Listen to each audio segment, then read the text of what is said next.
We played the other night in the semifinals. The winner went to the championship. The loser went into the losers bracket. So we were up 14-5, and then just couldn't score another run. And so I think at the next inning it was 14-8, then 14-10, and then they scored 5 runs in the last inning.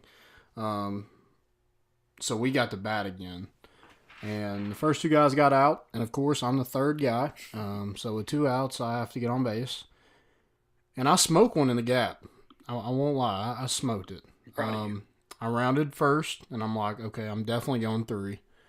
And every guy on their team just starts putting up their arms, and I'm like, wait, what? And the dude catches it, like jumps into the fence to catch the ball.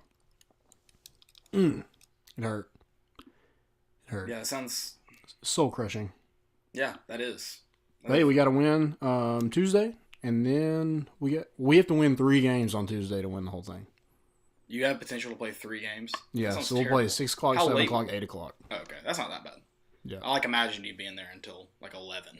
Yeah, we're probably going to be there probably to 10. Sure. That could be tough. Yep. That'd just be almost boring. You got a lot of at-bats. Yeah. So we'll see what happens. You ready to get Still going? in it. Yeah, let's get it. We're ready to do and welcome into More Important Issues. It is Sunday, June 9th. We are rolling here. It is getting into the dog days of summer, but we're going to tough it out. We are, we still got plenty to talk about. Yeah, and you can smell football season. Football season really never ends. So I had a dream about tailgating. So did you? Nice. So was it a good dream or a bad dream? It was a good dream. It was one of those melatonin dreams, so I felt okay about it. I just remember being at the tailgate. I don't remember my dreams a lot. You don't? No, I'm not. But I remember being at the tailgate in this specific dream. So were you a little inebriated? I'm gonna go with no since I remembered any of it. But yeah, I imagine at a tailgate this year. Hopefully, we will be we'll be winning so much that I won't have to drown sorrows before the game. When you go into some of the games last year, you knew you were gonna have to prepare yourselves. Don't know if that'll be the case. It'll probably be the case this year, but let's look on the brighter side of life and say it may not be the case this year. We'll see. We'll see, for sure. Definitely the first one is you're so excited. It's a good thing we're playing Georgia State. We're not playing West Virginia, where it was from play number 1. We're like, crap, this sucks. Yeah, I was actually talking about that with someone this week, just how that was I feel like that was a very very volunteer way to kick off the season. Oh, yeah. You have all these high hopes going in. I don't think we really necessarily... We thought we had a chance to win, but didn't really expect to win, And then we get into it, and turns out we never had a shot. Yeah, I definitely expected us to... I thought it would be a good game, and I thought we'd win. Just because...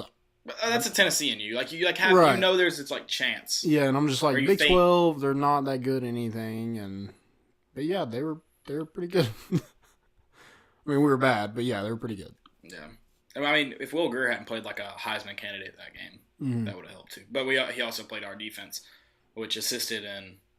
We should be hired as a Heisman firm, to help Heisman candidates. Oh, yeah. We should definitely be hired. How Ben from... We're the Ben from Parks and Rec. We'll go from campaign to campaign. We'll get you on board. We'll get you that Heisman. Don't worry. Yeah, especially the defense 2 years ago. Good Lord. They could have anybody that played us was in the Heisman race the next week. Yeah. They could have done it for anybody. For sure. But we're going to talk about a little baseball because baseball season just came to an end. So that, but we've got a bunch of guys that have potential to leave the program. Yeah. And some guys that are leaving, but yeah, a few guys that have just the potential to leave it. So I guess we'll first talk about the North Carolina game. So we had to beat them twice. And if you take away the first inning, we win the game 2-1. Yeah. They score 4 in the first inning. We didn't talk about the North Carolina game. Yeah, We had to watch it right after the episode. Right. Yeah. So we lost that one. Their pitcher had 8 strikeouts in 7 innings. Lienfelter didn't make it out of the first inning, and we had to switch. So, and it's kind of funny we're talking about the people leaving. So all Tennessee's pitchers that pitched in that North Carolina game will probably be leaving. You think Tennessee. they're all gone? Yeah. That's unfortunate. Heflin and Jackson were seniors. Andrew Schultz was drafted, and so was Lingenfelter. But after that loss, you're mad that you're upset that they lost, but it seems like the program as itself is just in a great place, that you aren't just too upset about it. No. You're like, they made it as far as they probably should have. I agree with that. I mean, I would even say, where you were put in, you lost that first game to Liberty, and fighting back. I mean, that's a big positive. I mean, I felt like as far as expectations go, maybe being that regional elimination game at the end, fighting for a chance to play in the Super Regional, but I don't know, because you do lose the week before in the first round of the SEC tournament, which we talked about. That was kind of just where you needed to be this year, and once you get there, hopefully win a game, maybe 2. That didn't happen. At least you did win. You ended up winning 2 games in the regionals. Yeah. So, which SEC is still probably tougher than those 2 games. Or is tougher than those 2 games. Right. Vitello talked about the NCAA tournament is great for them because they kind of get out of that gauntlet of the SEC. And he was talking about how there's no league in college baseball that sets you up perfectly for the NCAA tournament itself. Yeah. I mean, you look at the teams that are in the Super Regionals. I think there's 6 teams from the SEC that's in the regionals or the Super Regionals playing for a chance to make it to Omaha. And Arkansas and Miss are playing each other. We talked about how that kind of sucks. Yeah, and so you won 40 games, so it was definitely a positive season. And you had 6 guys get drafted the most since I think 2015. I think that's right. Yes. So you had Andre Lipsius, the third baseman, get selected in the 3rd round, number 83 overall by the Detroit Tigers. You had Garrett Stallings, the right-handed pitcher, our ace, in the 5th round, number 151 overall to the LA Angels. Andrew Schultz, 6th round, number 180 overall to the Philadelphia Phillies. Then Lingenfelter goes 9th in the 9th round, number 271 overall to the Angels. And then Ricky Martinez in the 18th round, number 542nd overall. The MLB draft is a lot. Yeah, I almost made the joke when I walked in here. Did you get drafted this week? Yeah. I didn't get a call, so I'm just missed the cut, I guess. It's probably still going on. That's the case. They're still making picks. And so he got selected by the Diamondbacks, and then Jay Charleston was selected in the 26th round, number 769th overall to the Royals. So 6 guys get their name called. That's awesome. And I think we have a Twitter question, but I do think most of these guys go, especially those guys that were on the second day. I think Ricky Martinez and Jay Charleston has a chance to come back. I don't know if they do or not, but I think they have a chance. Ricky Martinez is just excellent defensively, and is just so solid at shortstop. And he hit the ball well. He led the team in doubles, so I think that definitely builds some confidence. But I think he could use another year of coming back and working on everything, get selected higher. I mean, there's not a lot of money. I don't know exactly how much it is, but after the second day, the money goes down a lot. Right. So I would definitely look for. If I had to bet money, I would say Jay Charleston is the only one that comes back. I think Ricky Martinez had a good enough year to get selected. I think Jay Charleston struggled a lot getting on base. Now the speed is there, defense is there. He stole over 40 bases this year, which is insane. I think it's second, or maybe he's the second player to score 40 bases in a season. And that's Chris Burke was the other one in 2002. I don't remember what year it was. But anyway, Um, so I definitely think Tennessee returns a lot. They're going to lose their best hitter, their ace, um, a guy that can throw 100 in the bullpen, and a guy that's been a starter for the last 3 years in Lingenfelter. I think all those guys go. You got some freshmen that's able to come in. Christian Scott is one they want to use a lot, and I think he's going to get the opportunity next year. Trey Lipscomb in the infield is somebody that can get some playing time. Um, and then you have Zach Daniels, who was a sophomore last year, just came in really for hitting situations. But look for him. He has the power that maybe Tennessee would lack. Losing Andre Lipsius, maybe he can make a run to be a starter. So I think it's good that they don't have to replace a lot of position players. But the bullpen took a hit, so they're going to need to maybe use the JUCO. Maybe use they're going to rely on some young guys to be able to produce in that bullpen. So we'll just see kind of what they do. I think Frank Anderson's done a great job of getting those pitchers right, and getting them prepared in the best league in baseball to compete day in and day out. So I'm excited. I'm excited for what this season holds. I definitely think we need an extension for Tony Vitello ASAP. Yeah, and I think I talked about. I think the extension's kind of. I don't know what the contract's at. Do you know what it's sitting at currently? Because I think it does. I looked at it and kind of depend on that. Like, how much does he have left on it? Is kind of my thing. Mm-hmm. Is he a year out? Is he 2 years out? 3 years out? Because I think that depends. If he's got a year left on his contract, then yeah, you got to sign his extension immediately. You don't need to wait until that contract's up. Are you 3 years out? You maybe have another year to sit on it. If you're 2 years out, you probably look at that extension. You don't want to get around to next year and him have that thought in the back of his mind of am I going to get a contract extension? Am I going to field offers from other teams?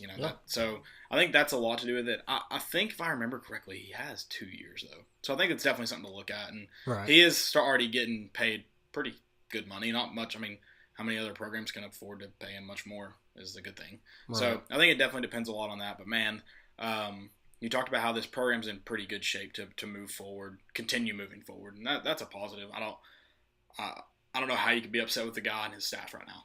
Yeah, and I think if you have the guy that you want, have the guy that's able to build this program, you don't want to get rid of him, so you do anything to keep him.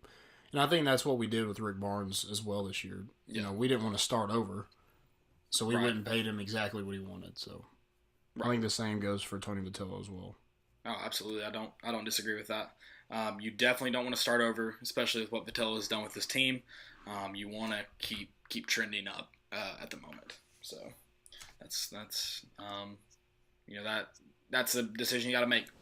Do you want to pay to keep starting over, or do you want to, pay the guy that you think can kind of get you where you want to go? So, well, what a blast to cover this team this year. I mean, just watch them start out the season so hot and continue that into SEC play, and face some adversity. They got swept a couple times, able to come back and beat the number 2 team in the country in Georgia twice in a weekend. So they actually won that series, and then beat Florida on the road, sweep Kentucky. I mean, it's just an awesome experience. I wish we could have stayed longer in Hoover. When we could have played more games and got that win over Auburn. But Auburn's playing, they won last night, so they're one game away from making it to Omaha. Yeah. So, I mean, they were not no slouch. They were not no. They were not a slouch. They were no slouch. Not no slouch. That's double negative. They that is were a slouch. slouch. That's terrible. My wife would slap me. They are no slouch, or they are not a slouch. They not no slouch. Not no slouch. They ain't no slouch. Ain't no slouch. They ain't no slouch. Yeah, there you go. Look, are you done? But yeah, exciting. I mean, they were picked 5th in the East at the beginning of the year. That was their preseason poll. I think we finished third in the East. Yep. So I mean, and then we went to the regionals, and you lost to a really good North Carolina team that's probably going to be in Omaha. So really, really positive year, and hope we just keep trending in that direction. As far as baseball goes, that's pretty much all we've got for them. Hope we get the roster back that we want to see. Because when you talk about all those guys that have potential to leave, I mean, most of them sitting pretty good after the draft, or at least feel like they could do something with the position they fill. Yeah, I was shocked that a couple of those. I was shocked at Jay Charleston for getting drafted. I was shocked at Lingenfelter being so high. I think he struggled a lot this year. Um, for whatever reason, just didn't. He has the fastball, but for whatever reason, just didn't have the location. Um, and threw a couple wild pitches here and there, walked a couple batters. So, I was shocked about that, but good for him. So I think he's definitely gone. Yeah. I mean, I don't see him really improving that much in his draft stock. Right. So. Right.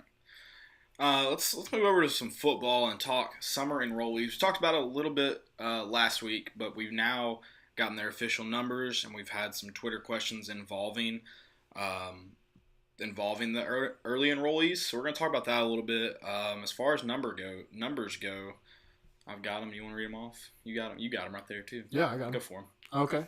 So you had Henry Teoto, who will be number 11, Aaron Beasley, number 24, Roman Harrison, number 30, Kenny Solomon, number 31, Jackson Lampley, number 50, Savion Williams, number 50, Elijah Simmons, 51, Darnell Wright, 72, Sean Brown, 83, Jared Means, 88, and Daryl Middleton, 97.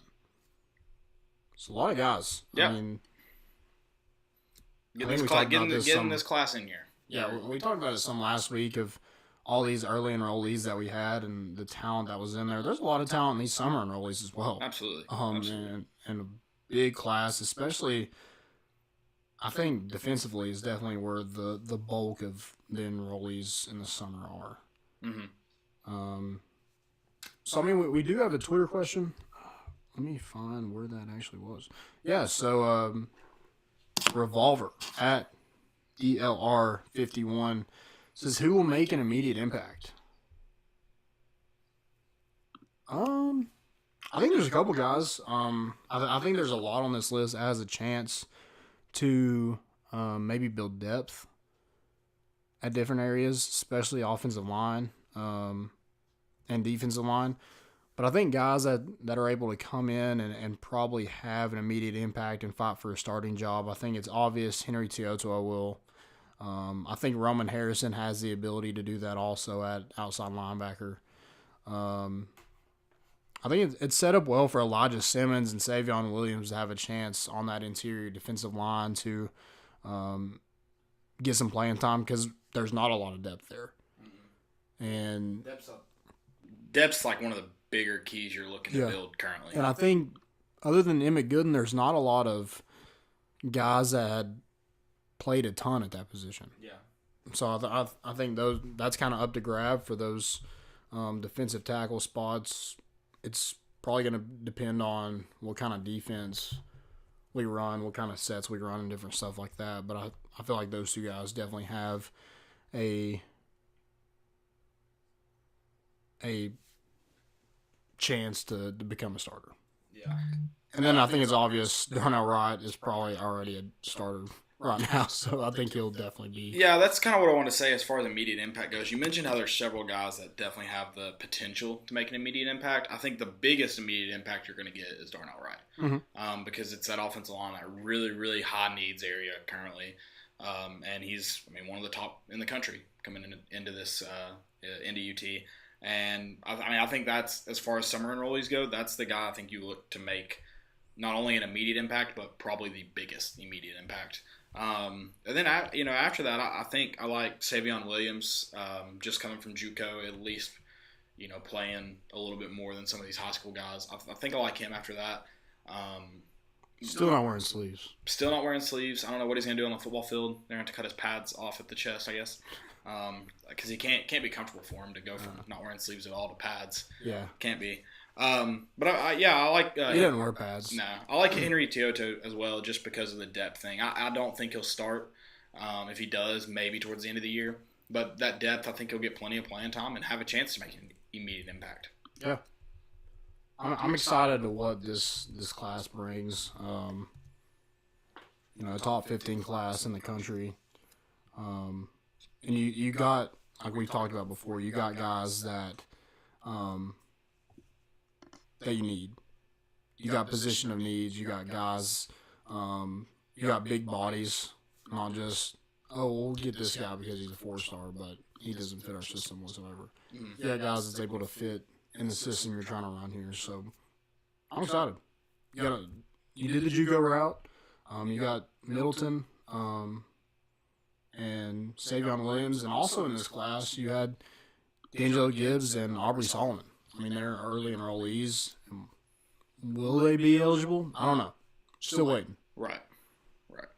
That would be a huge get as far. I mean, getting those guys eligible, a little bit of experience, and at least that they played a year in college, and really nice to have a really nice add to this roster. I mean, where does D'Angelo Gibbs play? Because apparently he transferred to play wide receiver, but we know he's played a lot of defensive back since he's been on campus in the spring. Yeah. So where does he play if he does get eligible? I don't know. I mean, in the spring game, he looked more like he was going to be on the defensive side of the ball. I mean, I feel like that's where your needs are right now, and he obviously would add a lot to that, or add at least a little bit to that, and at least another body. And so I'd be interested to see where he would end up if he did become eligible. I think it's also something to mention that maybe next year he could possibly be at that wide receiver position when you lose Juwan Jennings and Marquez Callaway. Yeah, absolutely. So you lose some of your top guys there. You want to build depth. Maybe he's on the verge of being a starter, so maybe he switches over. But you also lose Nigel Warrior next year, so maybe he could have that safety position as well. Yeah, there's potential to do that. Yeah, absolutely. Looking at some recruiting news. Yeah. So we actually had another question kind of about the summer enrollees. RJ Davis asked, y'all heard anything about Anthony Harris? I have not heard much about him. I do know that he is not here now, and it doesn't look like he's going to be here this summer. So looking more like if he comes, it's more like a J.J. Peterson kind of thing. When he'll be on campus is definitely going to be a mystery. But maybe he'll end up on campus like he might wander here one day. Yeah, he might just stroll on in. We have no clue, but it's looking like it's going to be probably toward the beginning of the season, or he's going to go the JUCO route, which is not really ideal for this staff because, I mean, it just puts you behind. Now, I think from what I'm hearing, J.J. Peterson is actually, I know people always want to know about J.J. Peterson. It looks like he's starting to figure things out. He did redshirt. He did change his number to number 6, so he's not 40 anymore. So he doesn't look like some random person that they just threw out there on special teams. So I'm hearing good things about him. I don't know if he's going to be the guy or what, but I think definitely with Darren Kirkland Jr. Retiring, that it's kind of been seen as an opportunity for him. Yeah, absolutely. So recruiting. Been some big news this week. Towards the end. It's been some... Is Jeremy Pruitt answering questions? Yeah. It looks like it was... People were kind of raising their eyebrows a little bit about recruiting and where this class was headed. I think we're 34th in the country until the other night when Tennessee got 3 commitments, 2 for this 2020 class. And that first one is big boy, Javontes Spraggins. He's an offensive guard from East St. Louis, Illinois. He's listed at 6'2", 366 pounds. Wow. Big dude. Big dude. And he's a monster, too. Yeah. Like, eating people. Monster. I mean, I was pissed when I saw the highlight tape of that camp when I was just like, why can he not? And I hate to, like, I try not to look into that camp stuff too much, but, like, he is bullying kids. Yeah, without pads. Yeah, bullying them. And I'm like, yeah, bring him on campus right now. Mm-hmm. Reclassify him today, please. Big dude. Please. And then we got another one for that same high school, East St. Louis, Illinois, and that's 4-star safety Antonio Johnson. He's listed at 6'2", 179 pounds, is the number 11 safety in the country, and a top 200 prospect. 161 to be exact. So that would be Tennessee's second highest rated player in this class so far. And they jumped up to right now they're sitting at 25 in the country with this recruiting class. They're doing well. They're doing well. I don't know how you can complain currently. Yeah. I mean, it might have been a little bit slower than, most of these teams are doing it, but look at what you did this weekend. How can you complain? Yeah, and I think it's only going to pick up this summer. You got a ton of guys that are making official visits. You had 2 guys this weekend make an official visit, and that was 4-star quarterback Haynes King out of Texas. And then you had 3-star athlete Mordecai McDaniel make an official visit as well. And Tennessee also had a big-time prospect in for a visit. That's 4-star outside linebacker Phillip Webb. He's a top 100 prospect at outside linebacker. So Tennessee's getting the recruits in here. So we need to go ahead and lock some of those guys down, build this class up. The next 2 weeks are filled with official visits, and that's kind of what we're going to expect going forward with this early signing period. And everybody's pretty much, I wouldn't say everybody, but a lot of people are early enrollees to get a head start. So now it's going to be considered just everybody's going to do it. Yeah. So, I mean, they're trying to get everything out of the way, and I like that. I think it's good for kids to go ahead and get that recruiting stuff kind of out of the way. I know it's fun, but especially with these big-time prospects, I'm sure it gets annoying with phone calls probably every day. Right. And I think a lot of them just want to get it past them and focus on their season. And then after the season, they'll probably pick up again. But, they just want to get things over with and get it done. Right.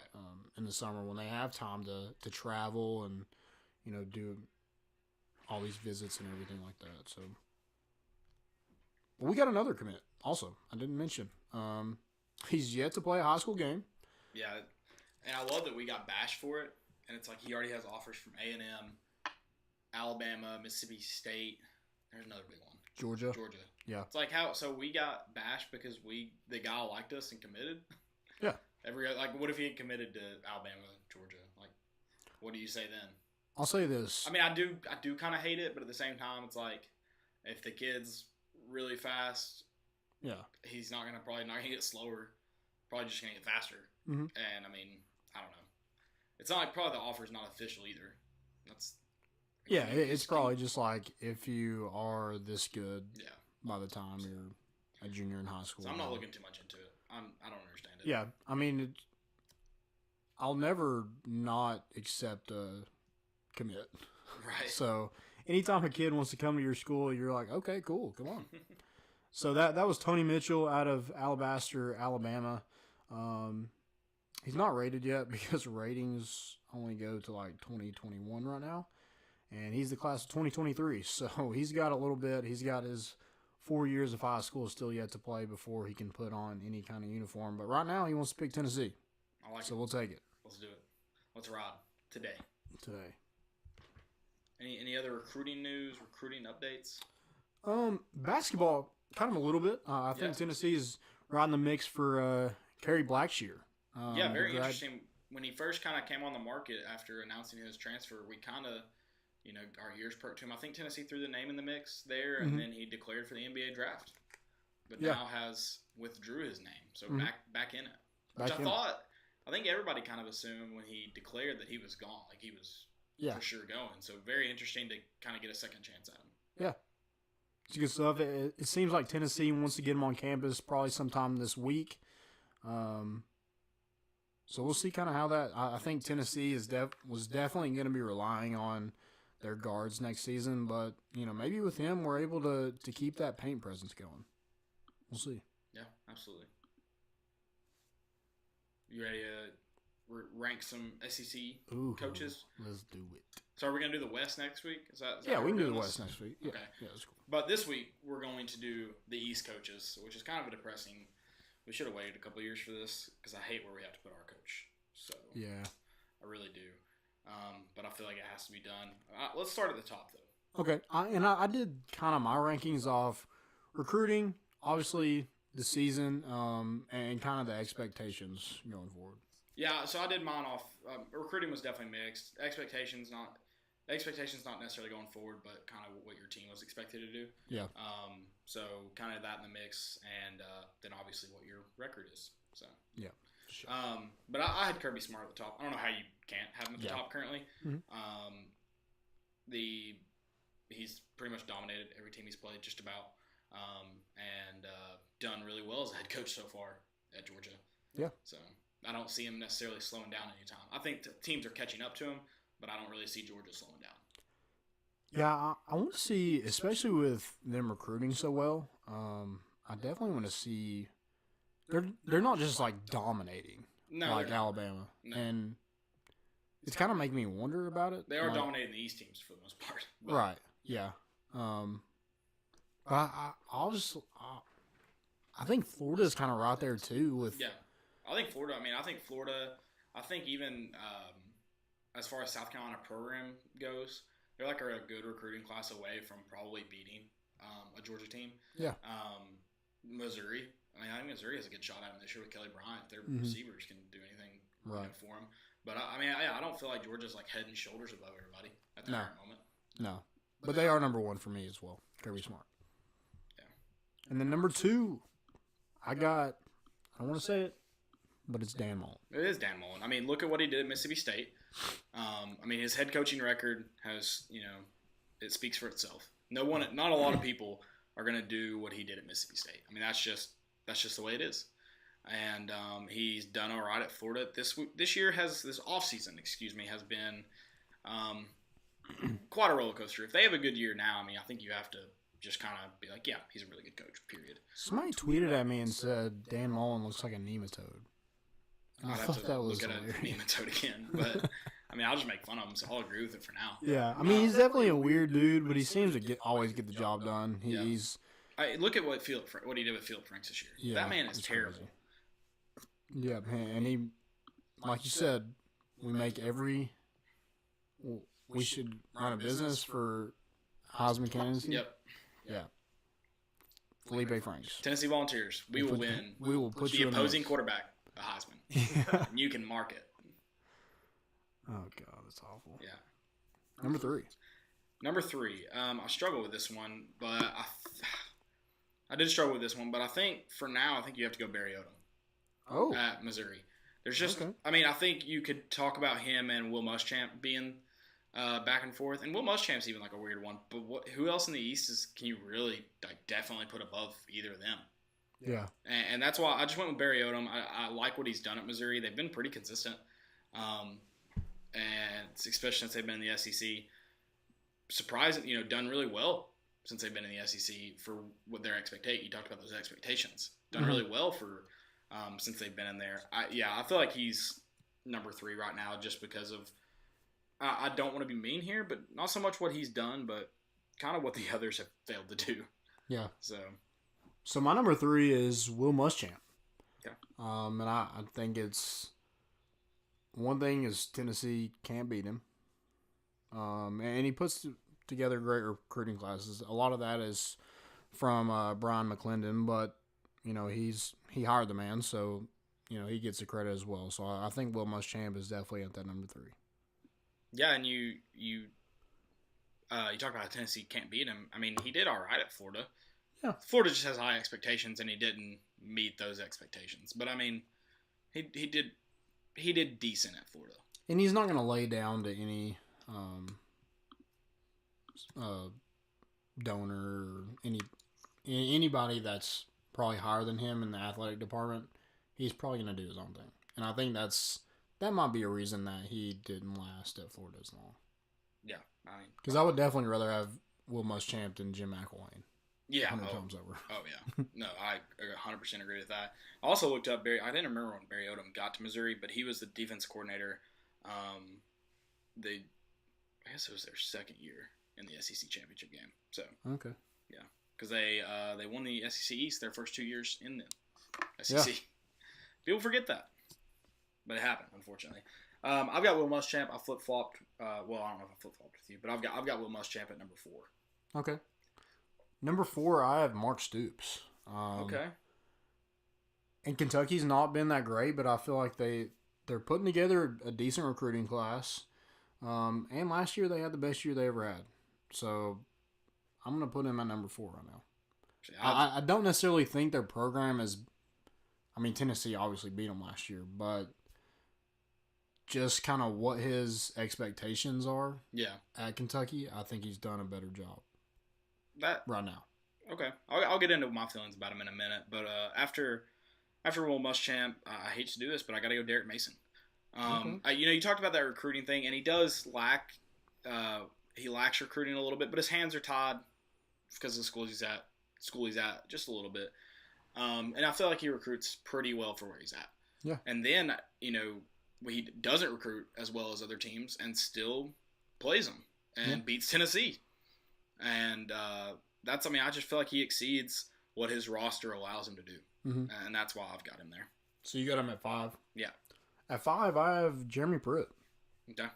I don't think he's last, even though we're probably last in the East. I think recruiting-wise and kind of what he inherited kind of wasn't fair to a certain extent. Now, last year with Tyson Helton, that was not a good match whatsoever. Yeah, bad hire. Yeah. Bad hire. But I feel like everybody else was a good hire. Unfortunately, Tyson Helton was the guy who ran your offense. But, I have him at 5. I don't think he's the worst one. And I think Tennessee is going to improve. Definitely the talent has improved. So hopefully with the hire of Jim Chaney, we can at least not be last in the East. Yeah. I mean, I think Jeremy Pruitt's number 6 for me. And I think if you beat Derek Mason, you probably jump him for me. You're probably at 6, and Derek Mason's probably at 7. But you can't lose straight up to a guy and me say he's better, especially when you probably technically have a better roster. We know the state of the program, and it's probably about the same, but you probably technically had a better roster. I've got Pruitt at number 6. And I hope he doesn't sit there. When we come back and do this next year, I feel like he could make the jump to like 3 potentially. Yeah. And I'm not saying that's definitely going to happen, but the recruiting classes he put together this year, the recruiting class he's starting to put together for 2020, the way I think we're trending for this season to kind of do better than expectations potentially, like there's potential there to do it. I think. I think he potentially. I hope he moves up as a Tennessee fan, but right now this season you beat Auburn and that's great. But I mean you did make a bowl game and you lost to Vandy. That's tough. Yeah. Blown out by Vandy too. So number 6, I have Barry Odom.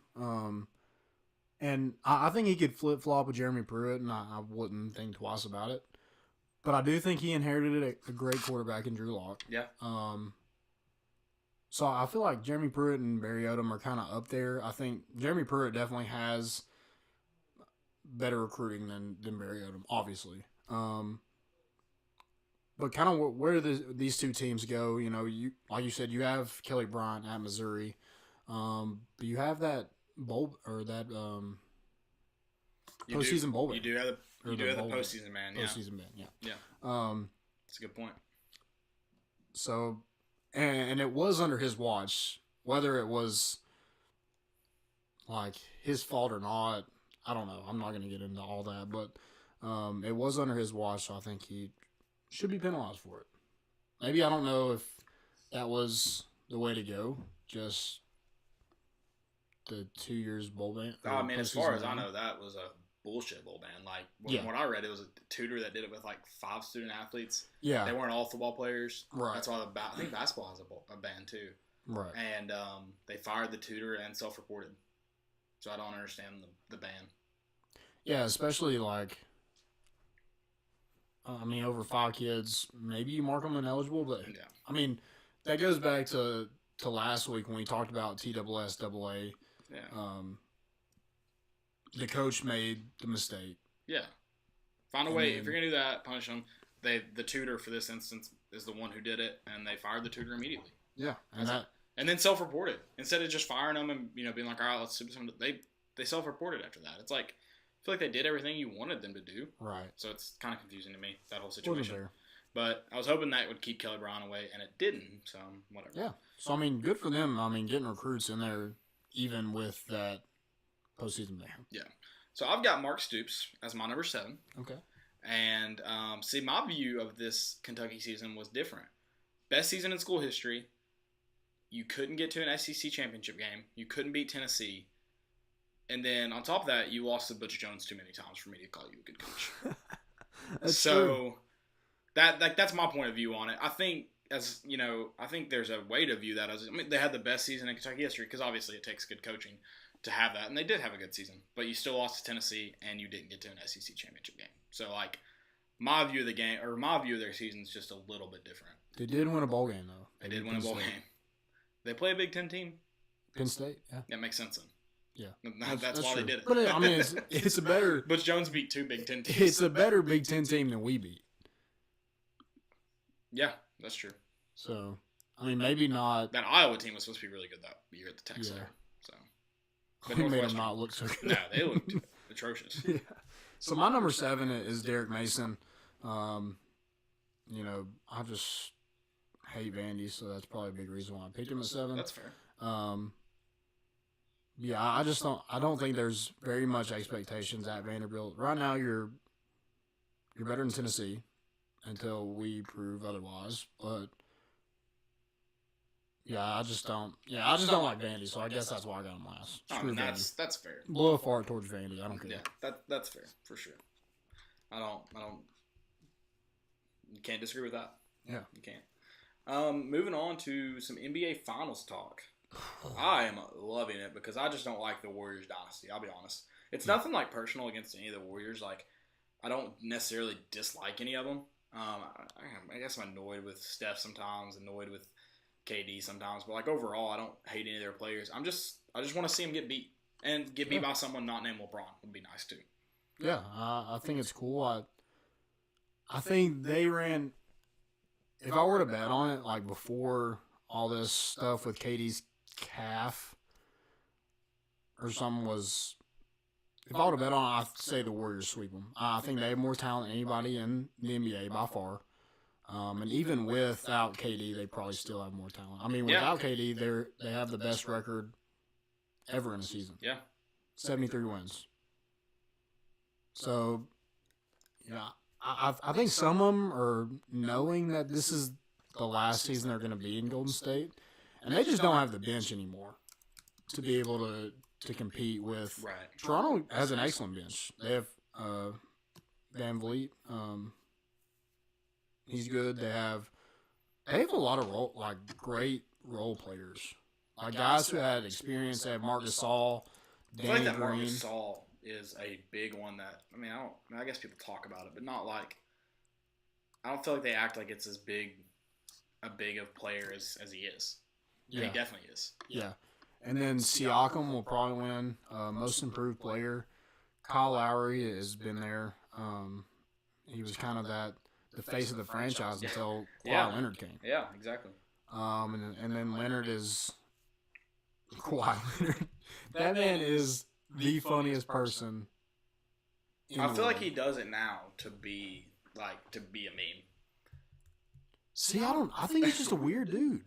I mean, that's possible, but all the stuff he does. That man still drives the Tahoe around that he drove in high school. All the stuff he does is just like how I don't know. Like the handshake thing gets me. I've watched the video 100 times. I'm like, fist bump. Yeah, I'm like, what? Dude, that is like. You know, Jeremy Lin's listed on Toronto's roster. Yeah, where is that man at? He never plays. Linsanity. And Obi Anunoby. He's on there. Patrick McCaw, who used to play for the Warriors. Yeah. And I forgot about Ibaka. And you have a lot of these people. Danny Green. Danny Green's played really good this series too. And then Serge Ibaka. Those two they've been in the finals before, so they kind of know. KD is back practicing with the Warriors today. I heard he's back. He's practicing, so. I heard he might come back for Game 5, and that wouldn't surprise me at all if they came back. If they came back and won, because I'm gonna hold it against KD if he comes back in Game 5 and they go on to win it. I'm just like, you sat out that long to just wait. Maybe he wanted that comeback story. KD is the biggest baby in the NBA. And he wants to be the victim so bad. And then he's like trying to be like the bad guy, like, arguing with people. I'm like, Katie, anybody in the league can snap you in half. Like your whole, like I don't even know why he's complaining about his calf. He doesn't have a calf. It's just like a bone and skin. Flat leg. Yeah, it's like a ski. I just love that he has like burner accounts and it's almost not even like a hidden thing anymore. Like it's like almost fact. That's the best part about KD in my opinion. I mean, it's got to be the best thing about him, best quality about him. Apparently, I've never listened to him on the Bill Simmons show. Apparently, he's really cool on the Bill Simmons show.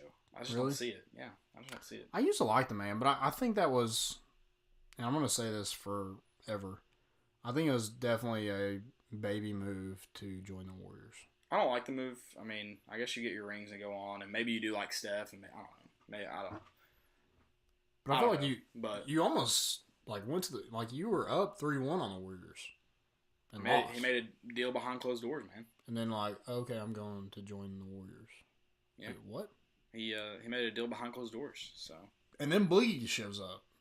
I'm just like, where do they have all this money? Oakland, baby. But that's why like they don't have anybody on their bench because they spend it all on their starters. That's fair. I'm curious what though. Everybody said they're better without KD this year. I'm kind of curious if he does come back. What happens? Like, what do you say if they go and win out? Somebody's got to stop Kawhi because that man is a freak. Yeah. He was 9 for 9 for free throws. Draymond. 12 rebounds, 36 points. Boardman gets paid. 4 steals, 2 assists. Boardman gets paid. Did you read that article about his like former teammates talking about how he like talks, about how he like trash talks? Oh, I'm about to find it now.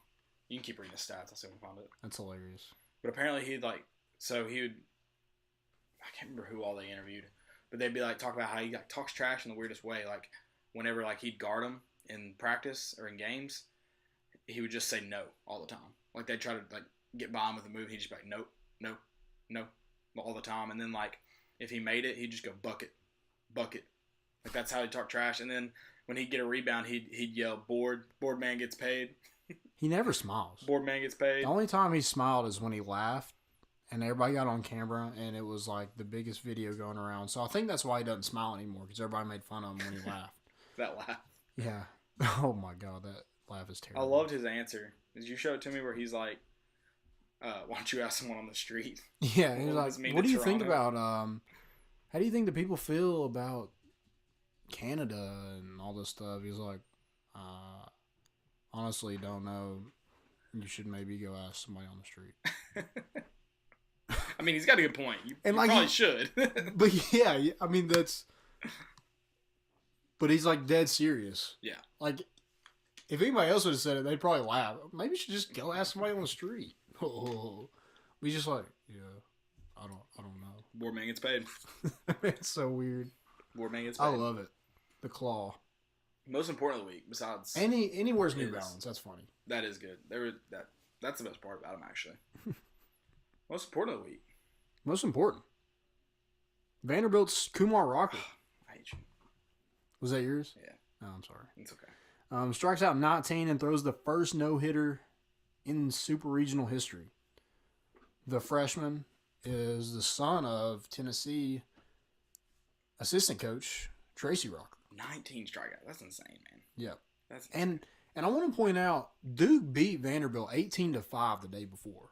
So it's not just like... Not like you're playing nobodies and walking up there and... Yeah.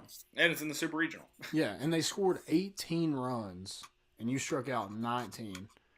He struck out 19 of the 30 batters he faced. That's ridiculous. And that is ridiculous. He had 2 walks. They didn't have any errors, so I think the 2 walks, he would have had a perfect game if it wasn't for that. Yeah. I mean, he obviously had to get them out, but still. Right. That's crazy to think about. So, what a competitor to go out there as a freshman. Your season is hanging, and you just go out there and dominate. Yeah, very very impressive. Did you see? I sent it to you all. Did you see Joe DiMaggio or Pete Rose's comments on Joe DiMaggio? I did not. So he was on the Mike Francesca show. However you say his name. Yeah.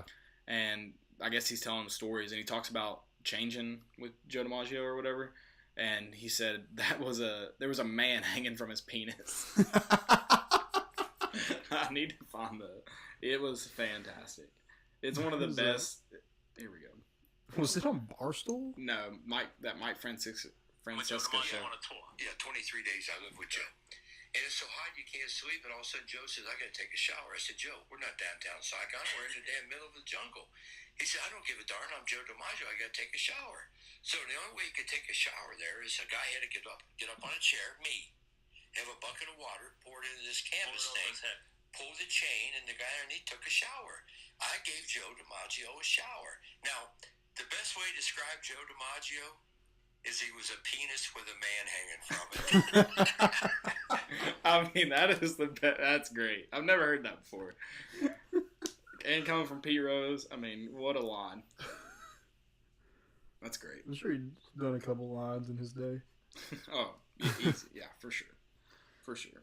That's awesome. Fail of the week. Fail of the week. I've got the Texas digital media department coming through with their success on the field. 2.89, highest semester GPA in team history, prepared off the field. Now listen, if you're a fan of college athletics, 2.89 is a pretty good team GPA. Yeah. But don't tweet that out. Yeah. That's just like, that's not impressive. We don't need to know that. Well, so they hired a senior graphic designer. Right? Yeah, I saw that. Maybe they fired someone. But yeah, I'm just like, Tennessee's is probably below 2.89. I'm sure it is. It might be. But I hope they never tweet out if they get a 2.89. If you're not in like 3.5 as this team, don't tweet it out. Oh, yeah. And you're never going to be. Dude, we're here to win. We don't care about that. Yeah. As long as you graduate, no one's going to talk about your GPA. The GPA just looks bad when it's written down. So we don't need to see it. Yeah, 2.8, like, that's terrible. Yeah, so just don't do it. No reason to. Yeah, like, that's not anything to brag about. Yeah, real bad. Oh, dude, yeah. I go to Texas, and I'm a D1 athlete, I make a 2.8. Yeah. What? Who cares? Yeah, so my fail of the week is quarterback Kyle Loxley was arrested on suspicion of driving while intoxicated, possession of marijuana, terroristic threat, and unlawful carrying of a weapon. Who was that? I'm sorry. Kyle Loxley. Oh. UTEP quarterback. We played him last year. Wasn't that great? No. But it's unfortunate. Not a good look. Yeah, I think he got in some trouble too before because he was at A&M, right, at one point? And then finally finished at UTEP. Yeah, I thought he was at a bigger school. I could be wrong. It might not have been A&M. So that's unfortunate. It's very unfortunate. But terroristic threat? Yeah, I wonder what that is. That's probably something like, I'm going to kill you to an officer or something like that. Okay. That Probably. Yeah. Because that's just like, that makes me like, whoa. Yeah, surely that escalated quickly. Yeah. Like DWI, I mean, that's not good, but right. It's something that's common where terroristic threat is not that common. Yeah, I don't know what qualifies as that, but that's what I would kind of imagine. I guess stupidity is an epidemic. Do you have any more fails? I do not. I don't know if you saw Darrell Middleton's tweet. Did you see his? About Oak Ridge? He said, Oak Ridge ain't tweeted about me in 3 years. I put on a UT jersey and they want clout. And then someone tweeted, talk about Powell too. So I guess Powell did it as well because he went to both schools. But I was like, ooh, Oak Ridge. And he got a lot of likes and retweets. I was like, oh, it's a tough look right there. It's funny, but then I think about it, I'm like, well, I mean, what did he do in those 2 years? Yeah. After he graduated? Like, what were they supposed to say? Right. Oh, you're at EMCC. Oh, you're at... Oh, yeah, I feel like it's whatever. I mean, I just thought it was funny. I mean, yeah, it is. But then I was like, I probably would have done the same thing. Right. No, I mean, every school would. Tennessee does all the time. Yeah. Like, if Keller Chris went and played really well in the NFL, we would tweet about him all the PFL. time. Yeah. So, it's just the way it goes. Just the way it goes. So my stupidity is an epidemic is Pat Forday.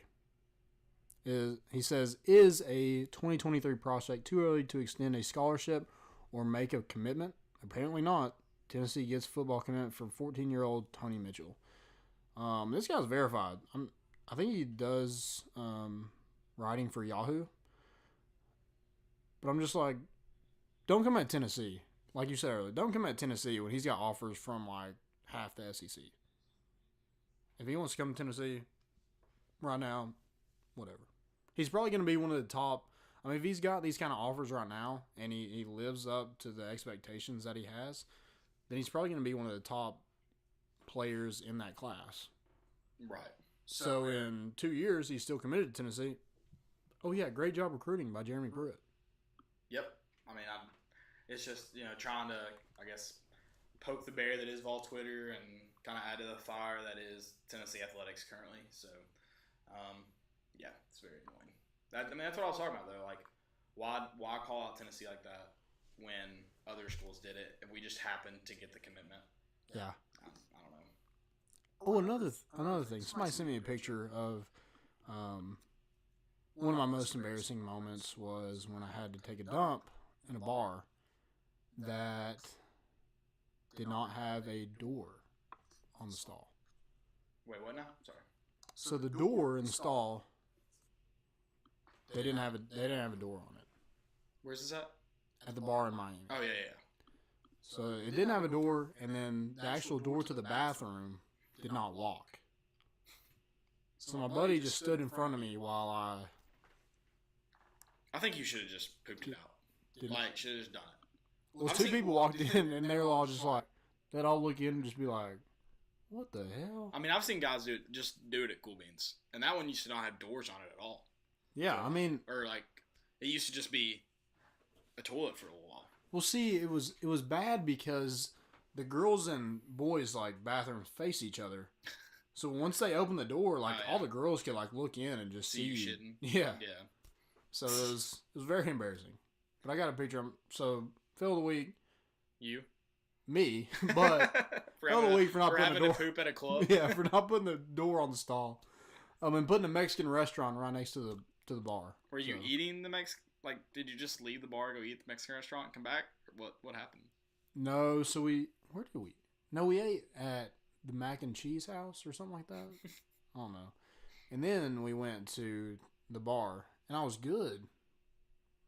But I was like, all that around here is bars, so I can't just like go to Woggles and go use the bathroom. Right. So I just had to deal with the hand that was dealt to me. So fair enough. I was like, Dylan, do you care to stand in front of me? He's like, what? Like, just stand in front of me. So like I'm getting prepared, I'm slapping myself, getting all psyched up to use the bathroom, and he's like peeing. I'm like, dude, I have to use the bathroom like now. Like I'm prairie dogging, it's coming. Like I need you to stand in front of me. He's like, dude, just give me a second. Let me pee. So he finally gets in front of me, and then two guys walk in, and they're just like disgusted look on their faces. And they're bouncers, so I see them like the entire time I'm there, and they just stare at me and tell everybody that I was in there taking a dump with Dylan standing in front of me. And he took a selfie, so it's always going to be there. Somebody's always going to know that. Dude, we should know about that. That's disgusting. Just kidding. Got anything else for the week? I don't. I think that's it. Guys, thank you all for joining us. I do have one thing. And okay. You go. Okay. Happy birthday to my dad.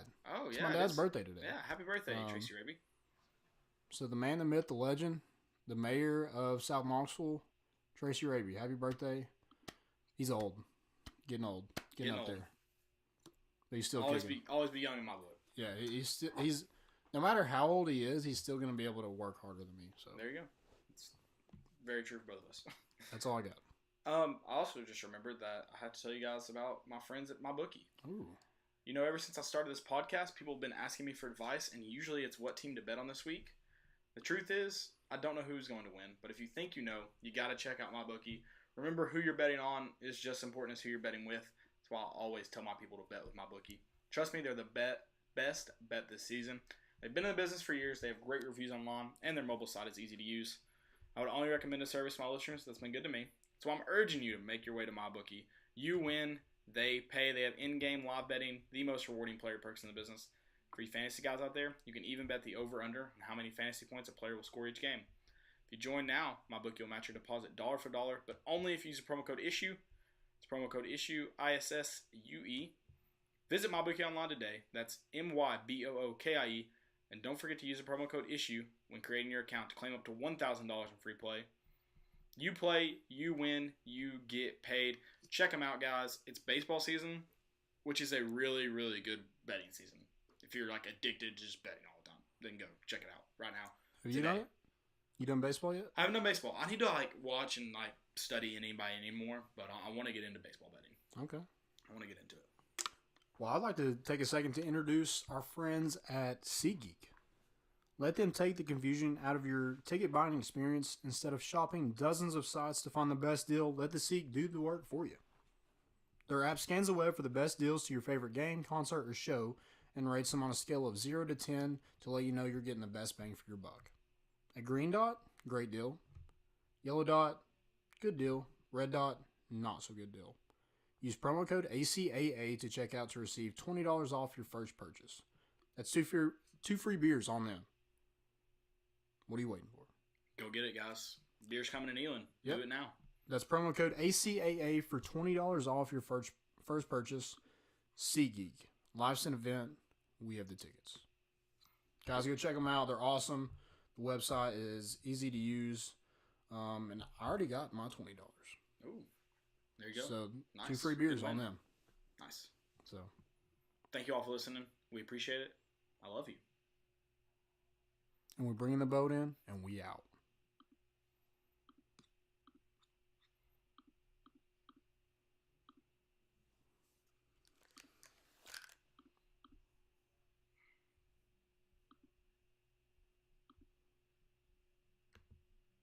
Ooh. Whoops. Stop the stream early.